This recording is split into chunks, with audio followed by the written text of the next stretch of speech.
दोस्तों इन दिनों महाराष्ट्र के होटल और रेस्टोरेंट्स मालिकों की नींद उड़ी हुई है।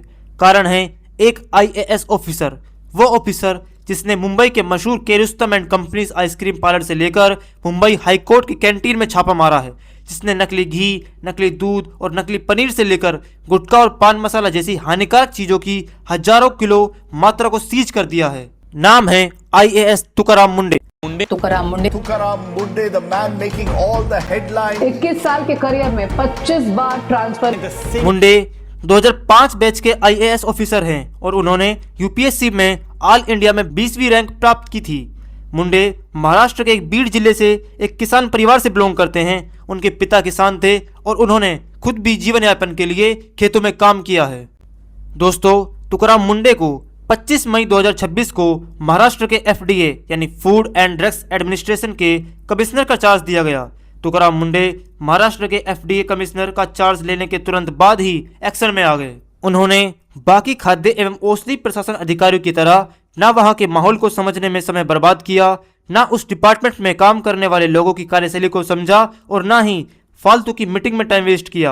दोस्तों तुकाराम मुंडे अपनी ड्यूटी के लिए कितने सीरियस और डेडिकेटेड हैं, इसका अंदाजा आप इस बात से लगा सकते हैं कि उन्होंने पिछले 2 महीनों में महाराष्ट्र के अंदर 1100 से ज्यादा जगह छापेमारी की है। यानी अगर एवरेज निकाला जाए तो हर दिन करीब 20 रेड की हैं।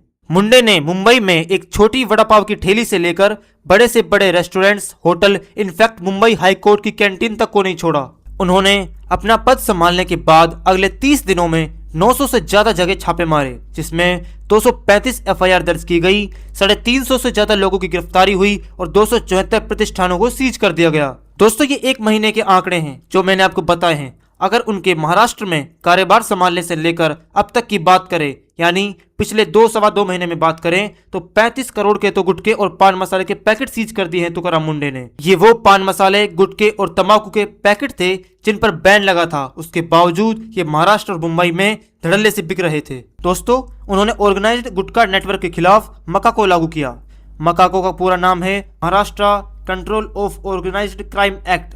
ये बेहद ही सख्त कानून है जिसे साल 1999 में महाराष्ट्र सरकार ने संगठित अपराध, अंडरवर्ल्ड गिरोहों और आतंकवाद से निपटने के लिए बनाया था। अगर हम बात करें डेयरी फार्मा सेक्टर की, तो वहां भी नकली दूध, एनालॉग पनीर और मिलावटी घी खुलेआम बेचा जा रहा था। अगर रिपोर्ट्स की माने तो पिछले 2 महीने में करीब 1,60,000 लीटर दूध को सीज कर दिया गया है। ये वो दूध है जो केमिकल से बनाया गया था, पाउडर से बनाया गया था, जो नकली दूध था, जो लोगों की सेहत के लिए बहुत ही हानिकारक था। अगर पिछले 2 महीने का हिसाब लगाया जाए तो करीब 50 करोड़ से ज्यादा की खाद्य सामग्री को मुंबई में सीज कर दिया गया है। 56 से ज्यादा रेस्टोरेंट के फूड लाइसेंस को कैंसिल कर दिया गया है। मुंडे ने प्रेस नोट जारी कर साफ किया कि जो भी व्यक्ति और संस्थान जनता के साथ या जनता की सेहत के साथ खिलवाड़ करेगा, प्रशासन उसके साथ जरा भी नरमी नहीं बरतेगा। दोस्तों उनके ताबड़तोड़ एक्शन का अंदाजा अब इस बात से लगा सकते हैं कि पिछले 20 दिनों में एफडीए की लैब में 8 से 9,000 फूड सैंपल्स की जांच हुई है। यानी हर दिन करीब 450 खाद्य पदार्थों के सैंपल की जांच हो रही है, जबकि साल 2025 के पूरे 365 दिनों में मात्र 15,000 सैंपल्स की टेस्टिंग हुई थी। इनकी इसी काम करने की शैली और बेबाक अंदाज के चलते ये कुछ लोगों के बिल्कुल पसंद नहीं आते। कुछ नेताओं और कुछ व्यापारी को तो ये आंखों देखे नहीं अच्छे लगते और यही कारण है कि इनकी 21 साल की प्रशासनिक सेवा में इनका 25 बार ट्रांसफर हो चुका है। यानी औसतन हर 10 महीने में सरकार द्वारा इनका ट्रांसफर कर दिया जाता है।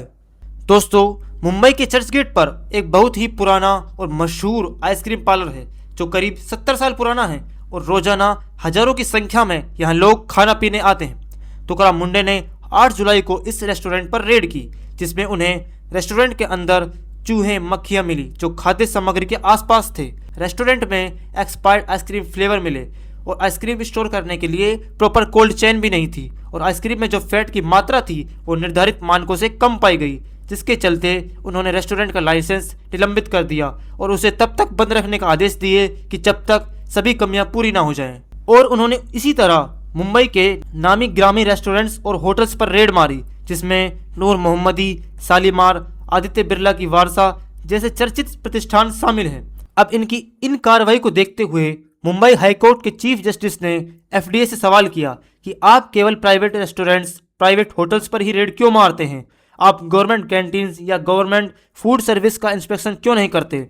और इसी के जवाब में हमारे तुकाराम मुंडे ने एक टीम बनाकर अगले ही दिन मुंबई हाईकोर्ट की कैंटीन पर छापा मार दिया और जांच के दौरान पता चला कि हाईकोर्ट की 2 कैंटीन के पास तो FSSAI का लाइसेंस ही नहीं है, जिसके बाद इन 2 कैंटीन का संचालन रोक दिया गया और अब उस हाईकोर्ट का जज कह रहा है